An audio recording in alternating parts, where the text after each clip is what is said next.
Praise the Lord. आप सबको जय मसीह की। मैं परमेश्वर का धन्यवाद देता हूं आज की सुबह दिखाने के लिए। एक और दिन परमेश्वर ने हम सबके जीवन में जोड़ दिया। हम परमेश्वर को कोटि कोटि धन्यवाद दें। एक नया संदेश लेकर मैं आपका दोस्त पास्टर राजमेश आपके सम्मुख उपस्थित हूं।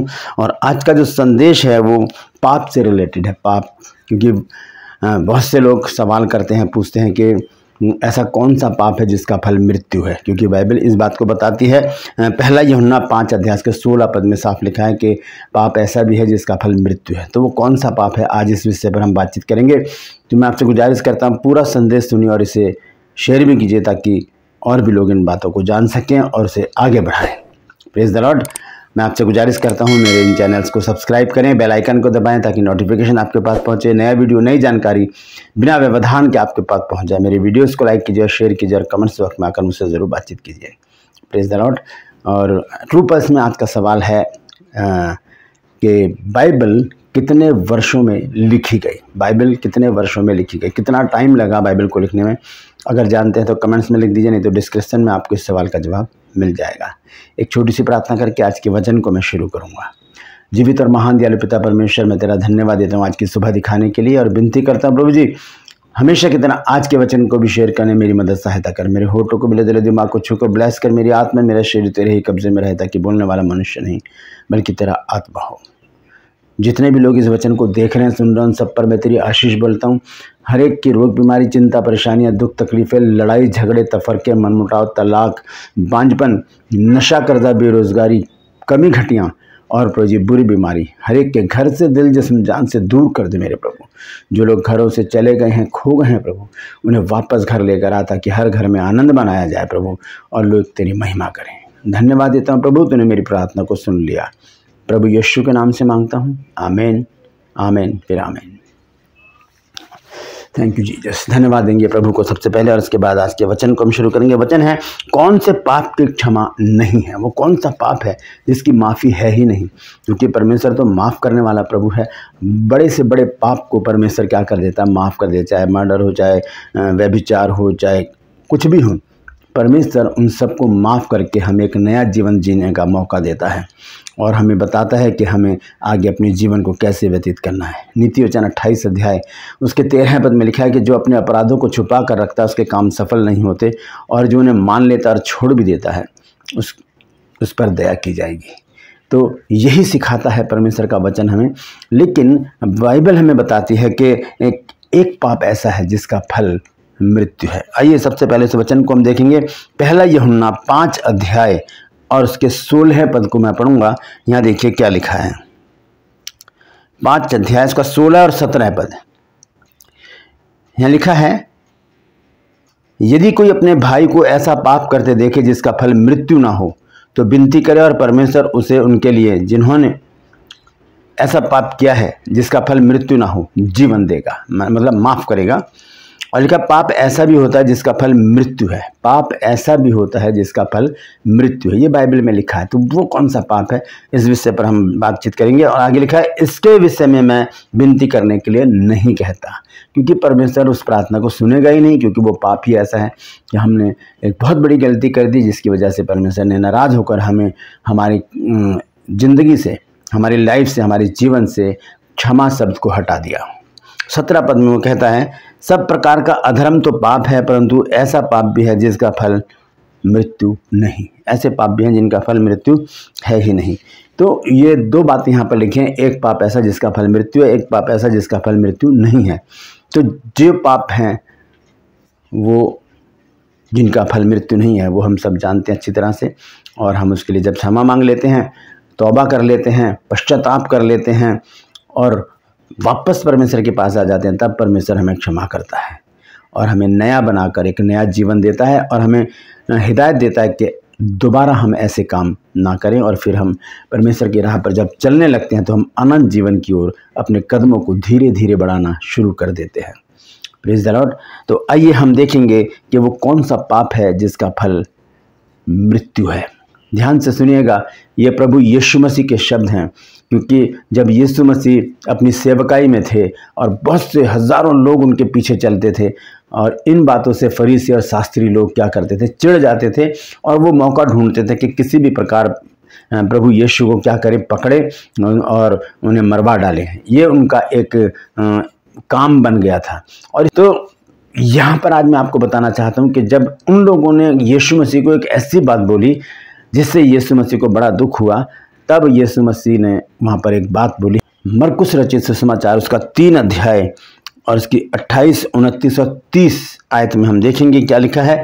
मरकुस रचित सुसमाचार 3 अध्याय 28, 29 और 30 पद। देखिए यहाँ पर इस प्रकार से लिखा है, मैं तुमसे सच कहता हूं कि मनुष्यों की संतान के सब पाप और निंदा जो वे करते हैं क्षमा की जाएंगी। निंदा, पाप, गुनाह, अपराध ये सब माफ़ कर दिए जाएंगे। शर्त यह है कि पश्चाताप करके और वायदा करके कि दोबारा मैं नहीं करूँगा, परमेश्वर के पास आ जाएं। 29 पद, परंतु जो कोई पवित्र आत्मा के विरुद्ध निंदा करे वो कभी भी क्षमा ना किया जाएगा, वरन वह अनंत पाप का अपराधी ठहरेगा। पवित्र आत्मा को कितना बड़ा ओहदा दिया है यहाँ पर प्रभु यीशु मसीह ने, क्योंकि प्रभु यीशु मसीह भी जब सेवकाई में आए सबसे पहले उन्होंने बपतिस्मा लिया, उसके बाद वो जंगल में गए, वहाँ पर पवित्र आत्मा उन पर उतरा और पवित्र आत्मा के सिखाए वो जंगल में घूमते रहे और वहाँ पर उन्होंने 40 दिन के उपवास भी रखे। उसके बाद पवित्र आत्मा से परिपूर्ण होकर उन्होंने अपनी सेवकाई को शुरू किया। अब जो भी काम यीशु मसीह करते थे वो पवित्र आत्मा की सेवकाई में अगुवाई में करते थे। यहाँ पर ये लोग जो हैं यीशु मसीह के विषय में क्या कह रहे हैं, 30 पद में लिखा है, क्योंकि वे ये कहते थे कि उसमें अशुद्ध आत्मा है। मतलब पवित्र आत्मा को अशुद्ध आत्मा कह देना कितना बड़ा अपराध है। पवित्र आत्मा कभी अशुद्ध हो ही नहीं सकती। पवित्र का मतलब है शुद्ध, पाक, साफ बिल्कुल। और वो लोग क्या कह रहे हैं, इसमें अशुद्ध आत्मा है। ऐसे ही दोस्तों हम भी बहुत बार गलती करते हैं। हम जब चर्च में जाते हैं, सेमिनार में जाते हैं, मीटिंग्स में जाते हैं, वहाँ पर बहुत से लोग आत्मा से भरकर तालियां बजाते हैं, रोते हैं, नाचते हैं, हम उनकी हंसी उड़ाते हैं। हमें नहीं पता कि वो क्या है, हमें ये भी नहीं पता कि वो पवित्र आत्मा से परिपूर्ण है या कैसे। जब हमें कुछ पता ही नहीं तो हम क्यों आर्गुमेंट करें, क्यों हम उन पर लांछन लगाएं, उनके पर तोहमत लगाएं, उन पर उंगली उठाएं। ये हक हमारा नहीं है। अगर वो गलत है तो परमेश्वर देखेगा, अगर सही है तब भी परमेश्वर ही देखेगा। तो हमें किसी के ऊपर भी उंगली उठाने की ज़रूरत नहीं है, क्योंकि अनजाने में जब हम ऐसा कर जाते हैं, क्योंकि ये लोग भी अनजाने में बोल रहे हैं यीशु मसीह को कि इसके अंदर अशुद्ध आत्मा है। यीशु मसीह ने कहा कि पवित्र आत्मा की निंदा करने वाले के पाप क्षमा नहीं होंगे। दोस्तों हम भी इस बात से परहेज करें और अपने हाथों को उठाकर प्रार्थना करें प्रभु से कि प्रभु मुझे इतनी शक्ति बल सामर्थ्य दें कि मैं किसी के भी ऐसे एक्टिविटीज़ को देखकर, जब वो प्रार्थना में होते हैं, जब वो नाचते हैं, तालियां बजाते हैं, रोते हैं, तो मैं उनकी हंसी ना उड़ाऊँ, बल्कि प्रभु मैं तुझसे प्रार्थना करूं कि अगर ये सच्चे लोग हैं तो प्रभु तो इनकी सुधि ले। यीशु के नाम से मांगते हैं, आमीन। एक छोटी सी प्रार्थना जब हम करेंगे, परमेश्वर हमें सच्चाई को बताएगा और हम जान जाएंगे कि सत्य क्या है, क्योंकि वचन कहता है कि तुम सत्य को जानोगे और सत्य तुम्हें स्वतंत्र करेगा। तो यीशु मसीह ने यहाँ पर कहा कि जो पवित्र आत्मा की निंदा करता है उसका पाप कभी भी क्षमा नहीं किया जाएगा। और यहीं पर ही नहीं, यीशु मसीह ने 3 गोस्पेल में ये बात कही है, मत्ती, मरकुस और लूका में। तो आइए मत्ती रचित सुसमाचार में देखेंगे क्या कहा है यीशु मसीह ने इसी संदर्भ में।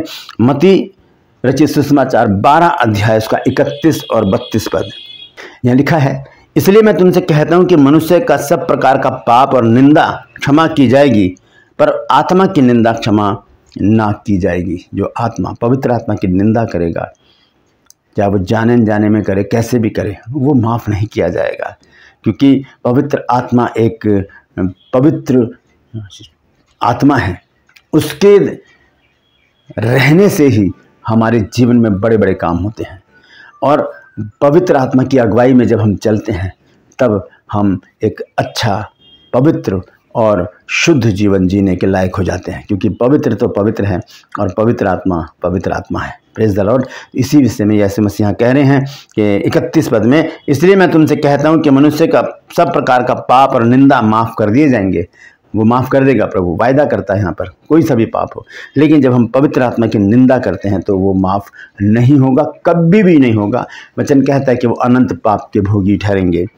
32 पद में लिखा है, जो कोई मनुष्य के पुत्र के विरोध में कोई बात कहेगा उसका यह अपराध क्षमा किया जाएगा, परंतु जो कोई पवित्र आत्मा के विरोध में कुछ कहेगा उसका अपराध ना तो इस लोक में और ना उस लोक में क्षमा किया जाएगा। यीशु मसीह अपने आप को सामने रख के कह रहे हैं, मुझे कुछ भी कह लो, मार दो, कुछ भी कर दो, मनुष्य का पुत्र, उसको कुछ भी कह दो वो माफ़ हो जाएगा। क्योंकि यीशु मसीह जब क्रूस पर लटके थे तब यीशु मसीह ने ऐसे हाथ ऐसे थे उनके और क्रूस पर लटके हुए थे, तब यीशु मसीह ने कहा था कि हे पिता इन्हें क्षमा कर क्योंकि ये जानते नहीं कि ये क्या कर रहे हैं। तो माफ़ करने का हृदय परमेश्वर के सीने में है, इसीलिए हमें वो माफ़ करता रहता है। और वचन में लिखा है कि हम मिट नहीं गए, ये उसकी महाकरुणा का फल है। हम जीवित हैं क्योंकि परमेश्वर की जो प्रवृत्ति है, परमेश्वर की जो आदत है, परमेश्वर का जो स्वभाव है वो माफ़ करने वाला स्वभाव है। लेकिन परमेश्वर कब क्रोधित होता है? जब हम पवित्र आत्मा की निंदा करते हैं। अपने होठों पर कंट्रोल रखें, अपने दिमाग पर कंट्रोल रखें और किसी की भी हंसी ना उड़ाएं। जो बुरा करेगा वो अपनी बुराई का फल पाएगा, वहाँ पर किसी का भी पक्षपात नहीं है। हम देखते हैं कि यहाँ पर परमेश्वर का वचन कहता है कि जो पवित्र आत्मा के विरोध में कुछ कहेगा, उसके विरोध में कुछ भी कहेगा, उसका अपराध ना तो इस लोक में और ना परलोक में क्षमा किया जाएगा। कोई भी अपराध क्षमा नहीं किया जाएगा। और फिर हम देखते हैं लूका रचित सुसमाचार 12 अध्याय के 10 पद में देखिए क्या लिखा है। यहाँ पर इस प्रकार से लिखा है, जो कोई मनुष्य के पुत्र के विरोध में कोई बात कहे उसका यह अपराध क्षमा किया जाएगा। फिर यहाँ पर भी यीशु मसीह यही कह रहे हैं कि मेरे बारे में कुछ भी कह दो, मुझे मार डालो, कूट डालो, थूक दो मेरे मुंह पर, थप्पड़ मारो मेरे को, मेरे कपड़े बांट डालो, कीले ठोक दो मेरे हाथ पैरों में, मेरे सर पे कांटों का ताज लगा दो, क्रूस पर लटका दो, मुझे माफ़ कर दिया जाएगा सब कुछ। लेकिन उसका यह अपराध क्षमा किया जाएगा, परंतु जो पवित्र आत्मा की निंदा करे उसका अपराध क्षमा ना किया जाएगा। दोस्तों, यही है वो पाप जिसकी क्षमा नहीं है, पवित्र आत्मा की निंदा। जब पवित्र आत्मा किसी पर उतरता है तो पवित्र आत्मा उसे हिला कर रख देता है।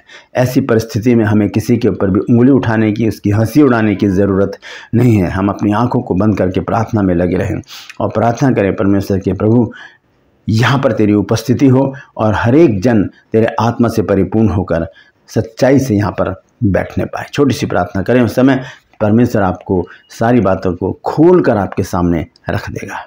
Praise the Lord. तो आज आपने देखा है कि वो कौन सा पाप है जिसकी क्षमा नहीं है। वो पाप है पवित्र आत्मा की निंदा करना। आने वाले दिनों में मैं आपको बताऊंगा 7 प्रकार से हम पवित्र आत्मा की निंदा करते हैं। मैं आपको ज़रूर बताऊंगा, बने रहिएगा मेरे साथ। इस वचन को शेयर कीजिए ताकि और भी लोग इन बातों को जान सकें। Praise the Lord. परमेश्वर इन वचनों के द्वारा हम सबको आशीष दे। ट्रू पल्स में आज का सवाल है कि बाइबल कितने वर्षों में लिखी गई। बाइबल में कहीं नहीं लिखा, लेकिन हिस्ट्री बताती है कि बाइबल कितने वर्षों में लिखी गई। अगर आप जानते हैं तो कमेंट्स में लिख दीजिए, नहीं तो डिस्क्रिप्शन में आपको इस सवाल का जवाब मिल जाएगा। मैं आपसे फिर से गुजारिश करता हूं कि मेरे इन चैनल्स को सब्सक्राइब कीजिए, बेल आइकन को दबाइए ताकि नोटिफिकेशन आपके पास पहुंचे, नया वीडियो, नई जानकारी बिना व्यवधान के आपके पास पहुंच जाए। मेरे वीडियोस को लाइक कीजिए और शेयर कीजिए और कमेंट्स वक्त में आकर मुझसे ज़रूर बातचीत कीजिए। Praise the Lord. आज के लिए बस इतना ही, फिर मिलूंगा एक नए संदेश के साथ, एक नया वीडियो लेकर। तब तक के लिए मुझे इजाज़त दीजिए, लेकिन अपना और अपनों का ख्याल रखिए और प्रार्थना में लगे रहिए और उन बातों को इग्नोर कीजिए जिनसे शैतान मन में ये डालता है कि ये लोग नाटक कर रहे हैं। Praise the Lord. परमेश्वर आप सबको आशीष दे।